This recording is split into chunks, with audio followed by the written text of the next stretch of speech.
Last পার্টে আমরা দেখেছিলাম অবশেষে দুজনই দুজনের ফিলিংস এর কথা কনফেস করে দেয়। যখনই ওরা কিস করবে তখনই ওখানে গার্ড চলে আসে আর দুজনই তখন লজ্জা পেয়ে সাথে সাথে বাসায় ঢুকে পড়ে।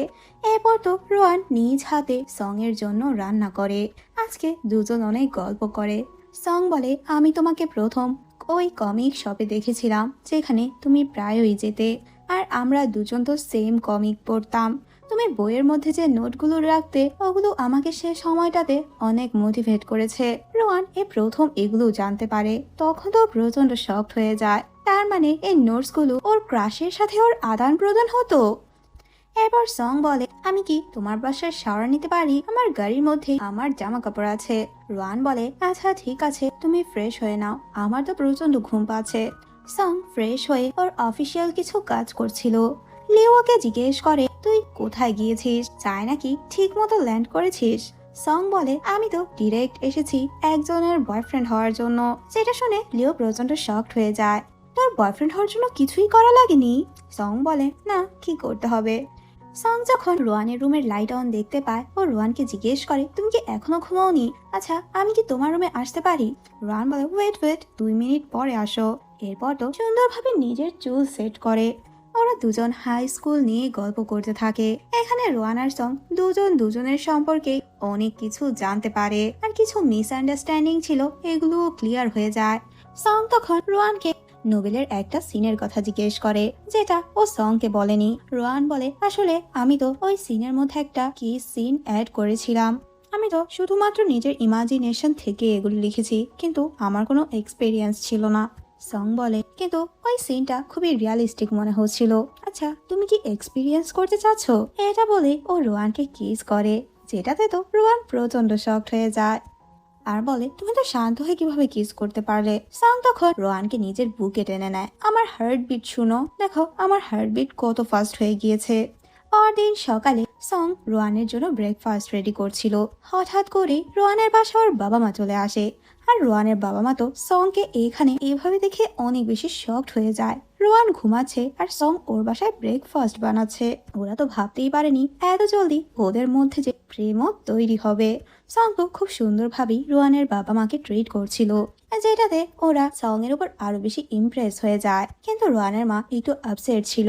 সং তো আমেরিকায় থাকে, ও ওখানেই সেটেল, তাহলে কি রোয়ানও ওর সাথে চলে যাবে? কথায় কথায় রোয়ানের মা তো সংকে এই ব্যাপারে জিজ্ঞেস করে।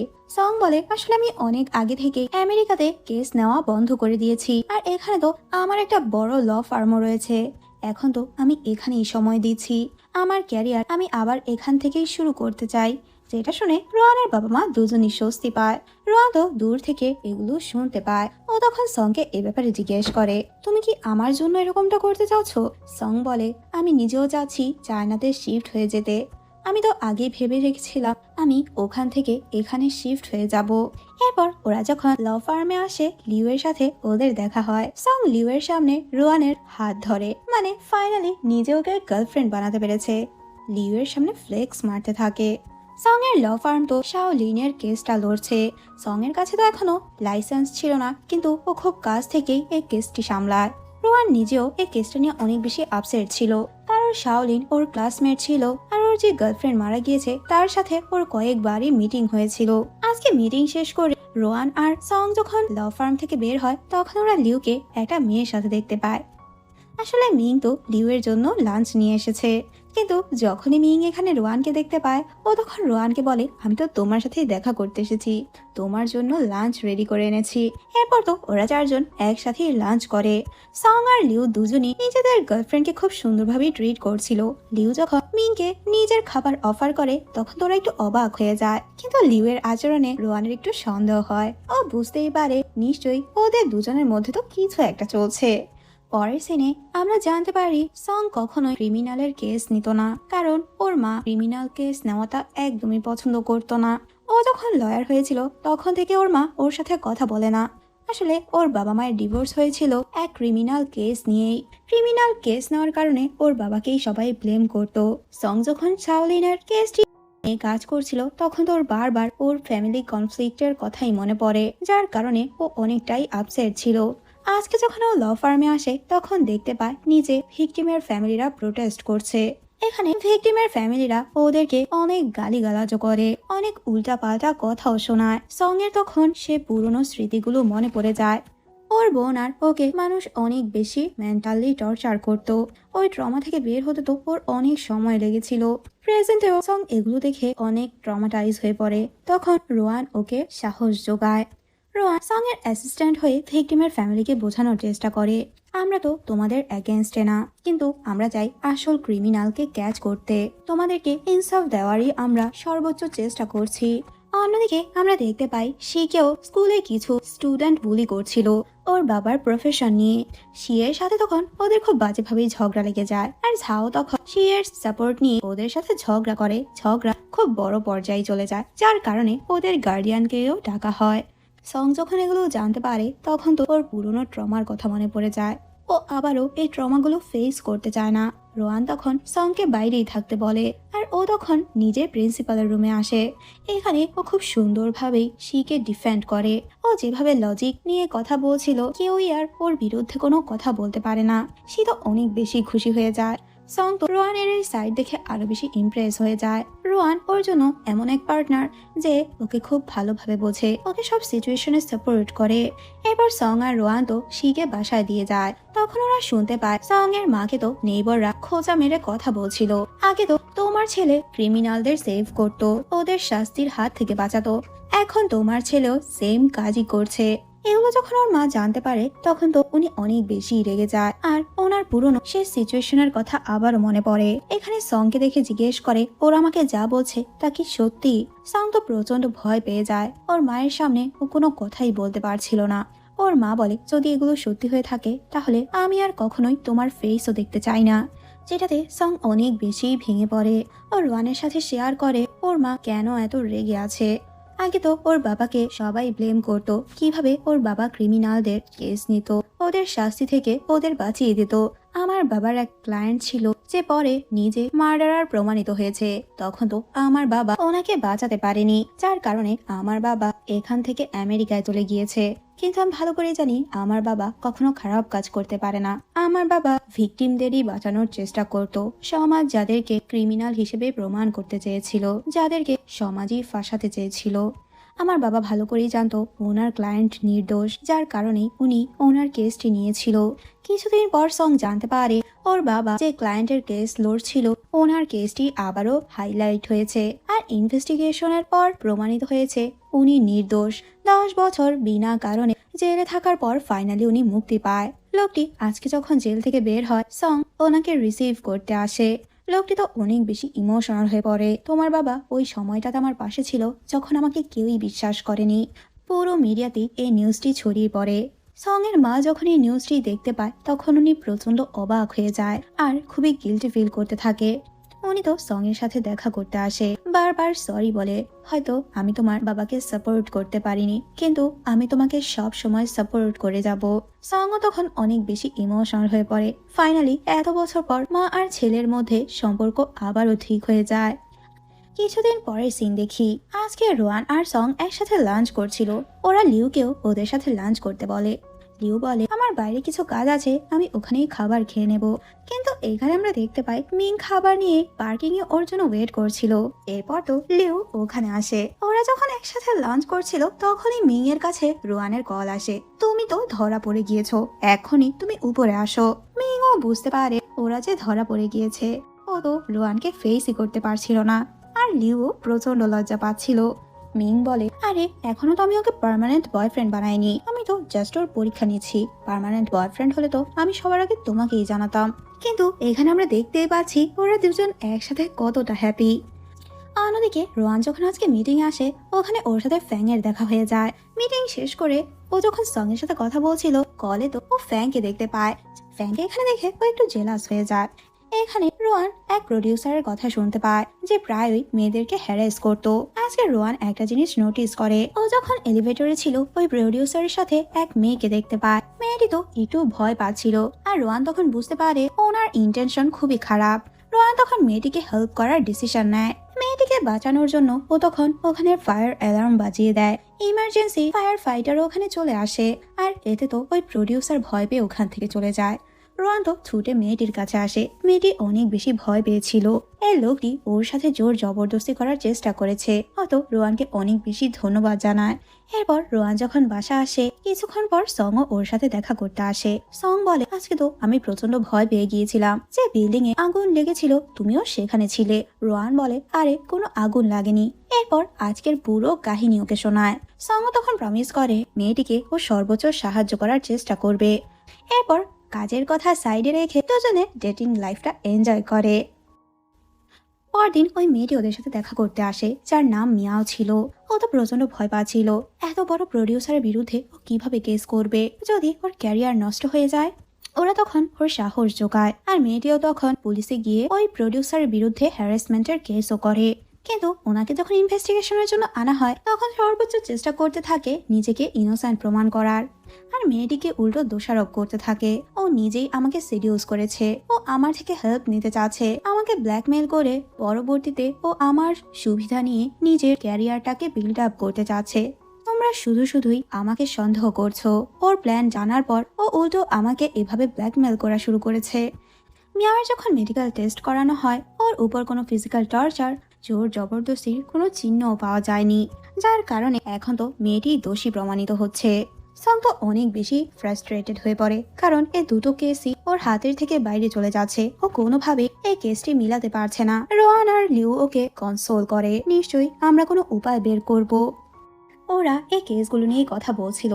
রোয়ানের তখন মনে পড়ে ঝাওলিনের গার্লফ্রেন্ড যখন ওর সাথে একবার মিটিং এ এসেছিল, তখন তো ওর হাতে একটা ব্রেসলেট দেখেছিল। যেরকম সেম ব্রেসলেট ও তো মিয়াও এর কাছেও দেখেছে।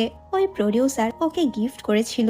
রোয়ান বলে, ও ইনসিডেন্টসও হতে পারে, আবারও এটাও হতে পারে এই দুটো কেসের মধ্যেই লিঙ্ক আপ রয়েছে। তখন লিউয়ের এক কলিগ বলে, হ্যাঁ আমিও এই জিনিসটা নোটিস করেছি। প্রডিউসার তো ঝাওলিনের গার্লফ্রেন্ডকে চিনত। ও যে মারা গিয়েছে এতে তো উনি একদমই কষ্ট পায়নি। আমাদের উচিত এই কেসগুলোতে ইনভেস্টিগেশন আরো বাড়ানো। আর ওরা এখানে এটাও জানতে পারে এই প্রডিউসার যত জায়গায় যায় সব সময় গ্লোভস ইউজ করে। ঝাওলিনের গার্লফ্রেন্ডের বাসায় শুধুমাত্র ওর আর ঝাওলিনেরই ফিঙ্গারপ্রিন্ট পাওয়া গিয়েছিল, যার কারণে ঝাওলিনকে দোষী ভেবে অ্যারেস্ট করা হয়েছে। তখন তো ওরা পুলিশেরও হেল্প নেয়, আর পুলিশও এই দুইটা কেসের লিঙ্ক আপ খুঁজতে থাকে। তখন ওরা ঝাওলিনের গার্লফ্রেন্ড মানে ভিকটিমের কিছু ভয়েস রেকর্ড পায়, যেগুলো ও অনেক আগে রেকর্ড করে রেখেছিল। এই ভয়েস রেকর্ড তো ওই প্রডিউসার নষ্ট করতে চেয়েছে, কিন্তু পারেনি। এখানে ওরা এটাও জানতে পারে ওই প্রডিউসার ওকে হ্যারাস করতো আর ওর ভিডিও বানিয়ে রেখেছিল, আর এই ভিডিও দিয়ে ওকে বারবার ব্ল্যাকমেল করছিল, যেগুলো সবার সামনে চলে আসে। আর ওই প্রডিউসারের আসল চেহারাও সবাই জানতে পারে।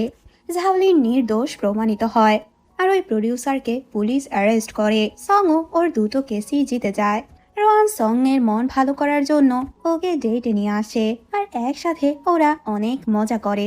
অনেকদিন পর ওরা একসাথে খুব ভালো সময় কাটায়। অন্যদিকে আমরা শিকে দেখি ঝাও তো ওর উপর প্রচন্ড বিরক্ত ছিল, কারণ ও সব সময় আইডল ফ্যাং এর কথাই বলতো, যেটা ঝাওয়ের একদমই ভালো লাগতো না। ও বলে, তুমি ওই আইডলের উপর এত অবসেসড কেন? অন্যদিকে আমরা ফ্যাংকে দেখি ওর এজেন্সির সাথে ওর একটা বিষয় নিয়ে ঝগড়া লেগেছে, যার কারণে ওর এজেন্সি ওর কিছু প্রাইভেট ছবি সোশ্যাল মিডিয়াতে পোস্ট করেছে, যেটা নিয়ে সোশ্যাল মিডিয়াতে ফ্যাং এর খুব ক্রিটিসিজম চলছিল, যেটাতে রোহান আর সং একটু টেনশনে পড়ে যায়। ওরা ফ্যাংকে এই ব্যাপারে জিজ্ঞেস করলে তখন আমরা দেখতে পাই ফ্যাং তো এই সিচুয়েশনটাকে খুবই লাইটলি নেয়। ভালোই হয়েছে এই এজেন্সি থেকে আমার জানটা ছুটেছে। ফ্যাং রোহানকে বলে, আচ্ছা তুমি কি আমার একটা হেল্প করতে পারবে? এখন তো আমি আমার বাসাও যেতে পারছি না, কারণ মিডিয়া আমার বাসা ভিড় জমে আছে। আমি কি কিছুদিনের জন্য তোমার বাসায় থাকতে পারি? তুমি কিছুদিনের জন্য সং এর বাসায় শিফট হয়ে যাও। সং পাশ থেকে বলে, ও তো নতুন নোভেল নিয়ে কাজ করছে, ওর এখন শান্ত পরিবেশ দরকার। একটা কাজ করো, তুমি আমার বাসায় চলে আসো, আমরা দুই ভাই মিলে একসাথে থাকবো। পরে সিনে দেখি ফ্যাং তো সং এর বাসায় আসে, কিন্তু এখানে তো আবারও ওদের ঝগড়া লেগে যায়। ছোটখাটো বিষয় নিয়ে আবারও ওদের বাচ্চাদের মতো ঝগড়া চলে। ফ্যাং বলে, আমি কিছুদিনের জন্য তোমার বাসায় এসেছি, তুমি কি আমার ঠিকমতো খেয়ালও রাখতে পারবে না? ও তো ছোটখাটো বিষয় নিয়ে রোয়ানের কাছে সং এর নামে বিচার দিতে থাকে। আসলে ফ্যাং এর তো সংকে বিরক্ত করতে অনেক ভালো লাগতো। ফ্যাং সংকে বলে, আমার বেড শেয়ার করতে কোনো প্রবলেম নেই। সং বলে, কিন্তু আমার প্রবলেম রয়েছে, আমি তোমার সাথে ঘুমাবো না। এরপর তো ও ঘুমানোর জন্য সোফাতে যায়, কিন্তু রাতের সোফার মধ্যে ও একদমই ঘুমাতে পারছিল না। পরদিন ও রোয়ানের সাথে দেখা করতে আসে, আর ও রোয়ানকে বলে ফ্যাং আমাকে আমার বেডেই ঘুমোতে দেয়নি, ও আমার বেডে একাই ঘুমিয়েছে, যার জন্য আমার সোফায় ঘুমোতে হয়েছে। রাতে তো আমি ঠিকমতো একদমই ঘুমাতে পারিনি। রোয়ানকে বলে প্লিজ আমাকে একটু ম্যাসাজ করে দাও। কিন্তু রোয়ান ভালো করেই সং এর ইন্টেনশন বুঝতে পারে। ওদের রোমান্টিক মোমেন্ট তৈরি হওয়ার আগেই ফ্যাং এর মেসেজ আসে, আমি তো তোমার কিচেনের 12টা বাজিয়ে ফেলেছি, জলদি এসে তোমার কিচেনটা ঠিক করো। যে মেসেজ দেখেও ভয় পেয়ে সাথে সাথে বাসায় চলে আসে আর ফ্যাংকে বকাবকি করে। ফ্যাং বলে তোমার তো শুক্রিয়া করা উচিত, আমি তো একটুর জন্য বেঁচেছি, আমার জীবনের ভ্যালু কত সেটা তো তুমি ভালো করেই জানো। সং তো ফ্যাং এর জন্য বাইরে থেকে খাবারও নিয়ে এসেছিল, যেটাতে ফ্যাং অনেক বেশি খুশি হয়ে যায়। আসলে ওর বোনই বারবার ওকে মেসেজ কল দিয়ে ফ্যাং এর কথা জিজ্ঞেস করতো, আমি চাই আমার ভাই আমার আইডলের খুব সুন্দরভাবেই খেয়াল রাখুক। ফ্যাং এখানে কথায় কথায় সংকে বলে আমি তো আমার এজেন্সির বিরুদ্ধে কেস করতে চাই, আমি চাই আমার এই কেসটি তুমি নাও। সং তো কোনোভাবেই ফ্যাং এর হেল্প করতে রাজি হয় না, কিন্তু ও এতবার রিকোয়েস্ট করে যে সং রাজি না হয়ে আর পারছিলই না। ফ্যাং কেস করার আগেই সং ওর এজেন্সির সাথে একটা মিক্স ফিক্স করে, আর ওরা তো কেস ছাড়াই এজেন্সির সাথে ফ্যাং এর মিটমাট করে দেয়। ফ্যাং তো সং এর উপর অনেক বেশি ইমপ্রেস হয়ে যায়। এরপর ও সং এর বাসা ছেড়ে নিজের বাসায় চলে যায়। আজকে সং রোয়ানকে বলে আমি তো তোমাকে লং ড্রাইভে নিয়ে যেতে চাই, যেটাতে রোয়ানও খুশি হয়। কিন্তু কিছুক্ষণ পর রোয়ান দেখতে পায় সং তো ওকে রোয়ানের বাসায় নিয়ে এসেছে। আসলে সং তো রোয়ানের বাবা মার সাথে কথা বলতে চাচ্ছিল।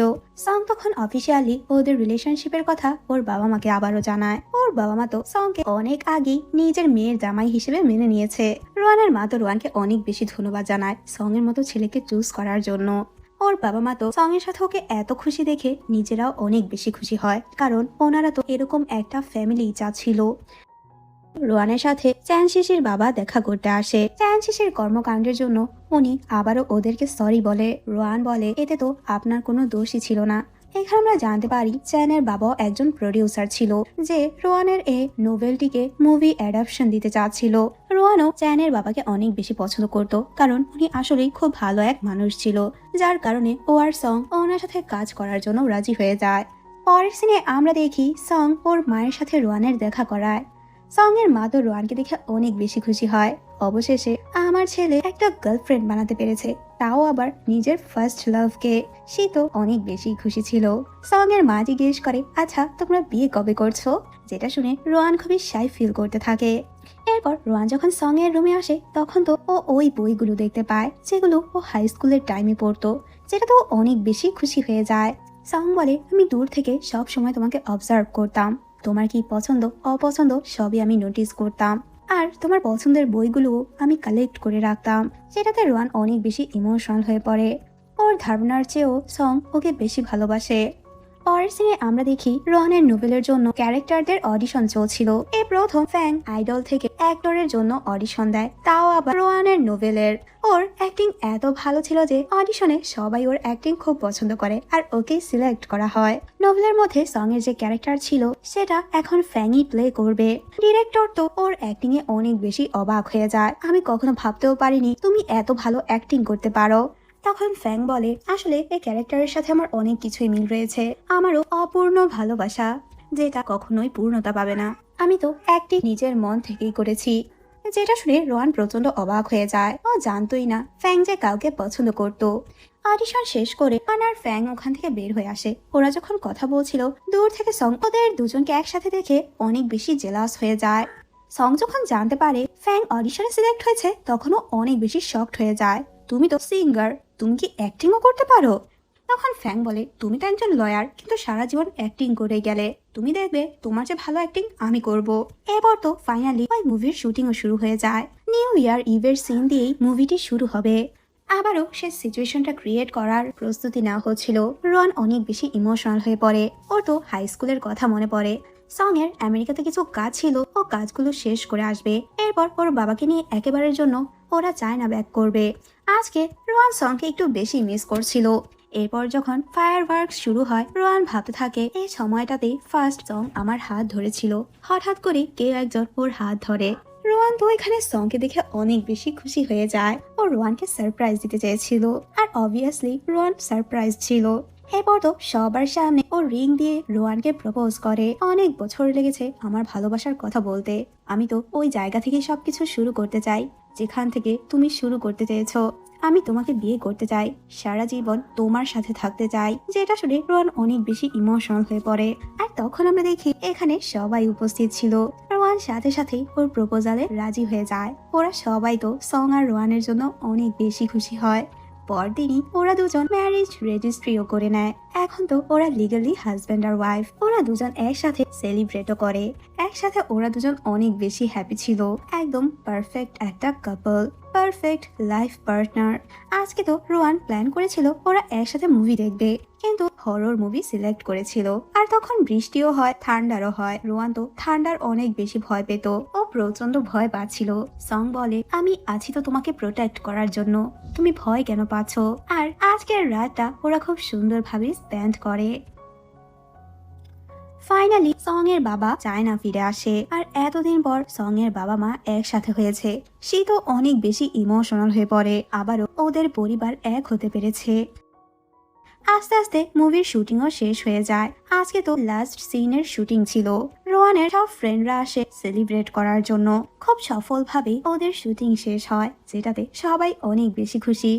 এখানে আমরা লিউ আর মিংকে দেখি। ফাইনালি মিং তো লিউকে নিজের পার্মানেন্ট বয়ফ্রেন্ড হিসেবে মেনে নিয়েছে, যেটাতে লিউ অনেক বেশি খুশি। হঠাৎ করে রোহান এখানে চ্যান শিশিকে দেখতে পায়। ও তো অনেক বেশি অবাক হয়ে যায়। চ্যান ওকে সরি বলে, আমি আমার ট্রিটমেন্ট কমপ্লিট করে এসেছি। আমি চাই তুমি আমাকে মন থেকে মাফ করে দাও। আমি জানি আমি যেটা করেছি খুব খারাপ করেছি, কিন্তু এখন তো আমার নিজেরই গিল্টি ফিল হচ্ছে। দূর থেকে ফ্যাং ওকে দেখতে পায়। চ্যান তো ফ্যাংকে ফেসই করার সাহস পায় না। ওর তো ফ্যাংকেও সরি বলতে ইচ্ছে করছিল, কিন্তু ওর লজ্জায় ফ্যাংয়ের সাথে আর দেখা করতে পারে না। পরের সিনে আমরা দেখি রোহান সং এর ফ্যামিলির সাথে ওদের হোম টাউনে আসে। আজকে ও শিয়ের সাথে শিয়ের স্কুলে যায়। শি তখন ওই পিয়ানো রুমে ওকে নিয়ে আসে, যেখানে রোহান ওর আর সং এর নাম লিখেছিল। শি ওখানে সংকেও নিয়ে আসে দেখানোর জন্য। এরপর ওদেরকে একা রেখে ও চলে যায়। এরপর শি আর ঝাও যখন একসাথে ছিল, শি তো ঝাওয়ের খুব প্রশংসা করতে থাকে। এখন তো তোমার গ্রেডও ভালো আসছে, তুমি পড়াশোনায় আমার থেকে বেশি এগিয়ে গিয়েছো।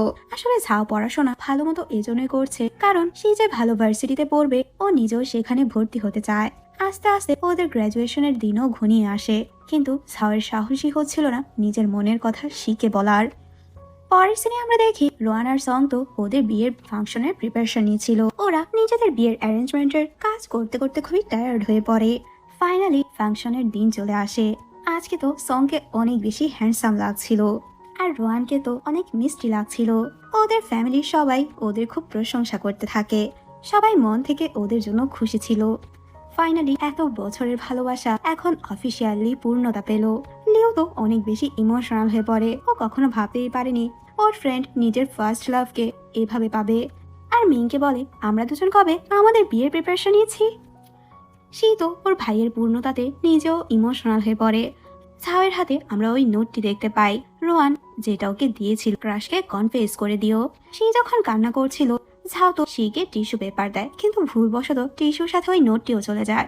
শি যখন নোটটি দেখে তখন তো প্রচন্ড রেগে যায়। কোন মেয়েকে তুমি গ্র্যাজুয়েশনের পর নিজের ফিলিংস এর কথা কনফেস করবে, নাকি তুমি বলে দিয়েছো? ঝাও বলে, আমার তো সাহসী হয়নি, আমি এখনো তাকে বলতেই পারছি না। তখন শি বলে, তোমার তো নিজের সাহস বাড়ানো উচিত, হয়তো ও নিজেও তোমার জন্য অপেক্ষা করছে। শি তো ইনডিরেক্টলি ওকে এটাই বোঝায় ও নিজেও ঝাওকে পছন্দ করে। আর সেটা ঝাও বুঝতে পেরে ও অনেক বেশি খুশি হয়। সবার হ্যাপি এন্ডিং এর মধ্যে দিয়েই এই ড্রামাটি শেষ হয়ে যায়। তো ড্রামাটি তোমাদের কাছে কেমন লেগেছে তা আমাকে কমেন্ট করে জানিয়ে দিও। আর কোন ক্যারেক্টারকে তোমাদের সবচেয়ে বেশি ভালো লেগেছে তা কমেন্ট করতে ভুলবে না কিন্তু। সবাই ভালো থেকো, বাই।